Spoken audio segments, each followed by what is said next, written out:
তাহলে বলবো আওয়ামী লীগ হত্যাকারী, আওয়ামী লীগ ধ্বংসকারী শেখ মুজিবুর রহমান, যিনি আওয়ামী লীগের কবর রচনা করে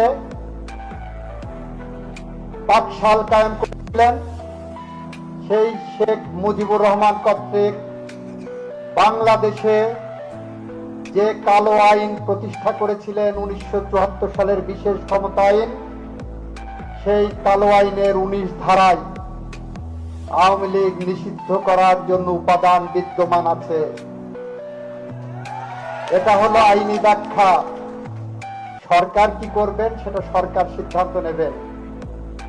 ইতিমধ্যেই জাতিসংঘের রিপোর্টে এসেছে আওয়ামী লীগের নেতৃত্বে এবং আওয়ামী লীগের সরকারের নেতৃত্বে বাংলাদেশের জুলাই 36 পর্যন্ত, জুলাই বিপ্লবে